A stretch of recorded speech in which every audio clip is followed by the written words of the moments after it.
Hello everyone दोस्तों, मैं अरुण शर्मा। आप देख रहे हैं द सोच। दोस्तों, वीडियो में बात करने वाले हैं शरद पवार भटकती आत्मा के बारे में, जिनको मोदी जी ने बहुत बुरी तरीके से लताड़ा था।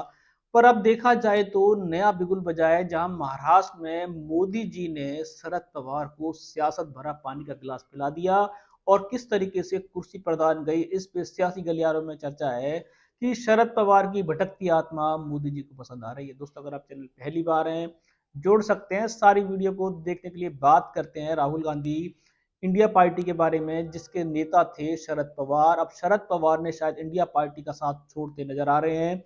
महाराष्ट्र में उन्होंने झिक के जोर लगाए थे कि बीजेपी को जड़ से उखाड़ फेंकेंगे, पर वो बुरी तरीके से फ्लॉप साबित हुए। उनके भतीजे ने उनकी पार्टी का कांड कर दिया और सारी सीटों पे कब्जा कर लिया। तो शरद पवार इधर से उधर भटकते नजर आए।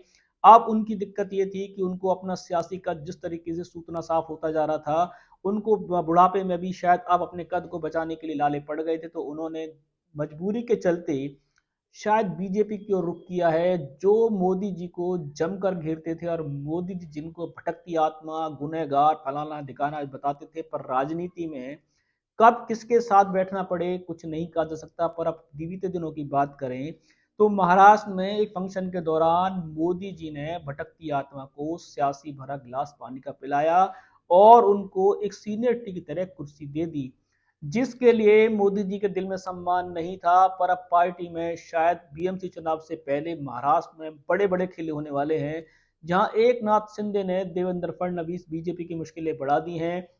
वहीं शरद पवार शायद अपना बुढ़ापा काटने के लिए फिर दोबारा से मोदी जी की शरण में जाते नजर आ रहे हैं।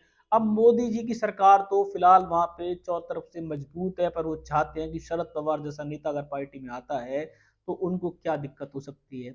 शरद पवार को सियासी पानी पिलाने का मोदी जी का सहज कारण नहीं है, उसके पीछे बहुत सारी अटकलों ने जोर पकड़ा है। क्योंकि वो बीच में मोदी जी से कृषि मंत्री के चक्कर में, जब उनको किसानों ने हड़ताल की हुई थी, तब से वो मोदी जी से मिलने की कोशिश कर रहे थे। अब धीरे धीरे मुलाकात एक बड़ा रूप लेती जा रही है, जहां उनकी लड़की महाराष्ट्र में इलेक्शन पे ईवीएम पे कल तक सवाल राहुल गांधी के साथ खड़े कर रही थी। वो कहती थी कि 36 लाख वोटर कहां से पैदा हो गए।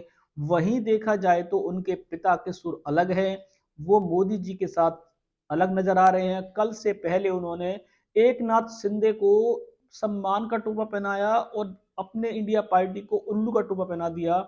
अब दोनों में सियासी वार जारी है। शरद पवार, संजय राउत जिस तरीके से आपस में भिड़े थे, वह उद्धव ठाकरे ने भी शरद पवार को इस बात के लिए घेरा था कि उनको एक नाथ शिंदे को सम्मान नहीं देना चाहिए था। पर वो अब क्या करेंगे, उन्होंने तो मोदी जी को भी सम्मान दे दिया। आप इस सम्मान कुछ दिनों का है या वास्तव में बीएमसी चुनाव में महाराष्ट्र में इस बार बड़ा दंगल होगा। क्या उद्धव ठाकरे को इस बार हर कोई घेरने को तैयार बैठा है? क्या उद्धव ठाकरे इस बार सिर्फ जो अपने आप को सबसे बड़ी पार्टी बताते थे, पीएमसी चुनाव में अपना दम दिखा पाएंगे? फिलहाल तो महाराष्ट्र में सियासी करवटों का दौर बढ़ता गया, जहां मोदी जी भटकती आत्मा को गुनाहगार, अटरम सटरम बताते थे।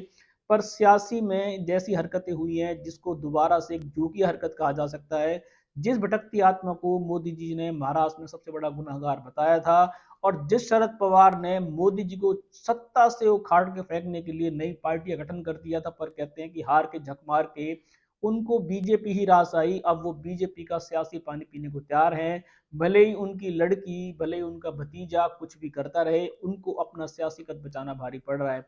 क्या बीएमसी चुनाव में बीजेपी नए नए पत्ते पैदा कर रही है? क्या बीएमसी चुनाव में एक नाथ शिंदे पे गाज गिर सकती है? क्या महाराष्ट्र में बीजेपी की नई पार्टी में कुछ नया बदलाव होने वाला है?